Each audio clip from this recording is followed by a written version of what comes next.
Network বড় করার জন্য আমাকে প্রতিনিয়ত মন থেকে বিজনেসটা করতে হবে। মনের মধ্যে কোনো প্রকার সন্দেহ থাকা যাবে না, মনের মধ্যে কখনো দোটানা ভাব থাকবে না। আমাদের প্রত্যেকটা কাজের মধ্যে আমরা মাঝে মধ্যে দোটানায় ভুগি, ভালো করব না মন্দ করব, করব কি করব না। এই যে হেজিটেশনটা, এই হেজিটেশনটা যেন আমাদের মধ্যে না আসে। কারণ যদি হেজিটেশনটা আসে তাহলে বোঝা যাবে যে আমি নিজেই প্রস্তুত না, আমি নিজেই ঠিক না, তাহলে আমার সাথে লোকজন বিজনেস করবে কিভাবে।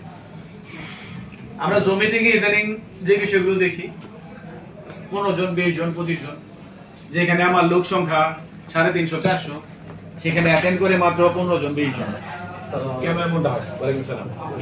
কারণ হচ্ছে আমাদের যে ডিএক্সএন এর যে মেসেজটা, ডিরেক্ট সেলিং মার্কেটিং এর যে পাওয়ার, এই পাওয়ার সম্পর্কে অবগত না। কারণ যারা পাওয়ার সম্পর্কে অবগত তারা সমস্ত কিছু ছেড়ে বিজনেসে সম্পৃক্ত হবে এবং বিজনেস করবে।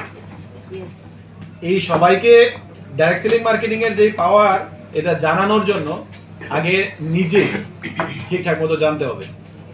কারণ নিজের মধ্যে যখনই কোনো সন্দেহ দানা বাঁধবে, যেমন আমি নিজেকেই বলি, মাঝে মধ্যে আমার মধ্যে নিজেকে নিজে প্রশ্ন করি যে আমি আমার যে কাজকর্ম ছেড়ে বা ফাঁকি দিয়ে এই বিজনেসের সাথে সম্পৃক্ত হচ্ছে, বিজনেস করতেছি, এখানে কত আসে।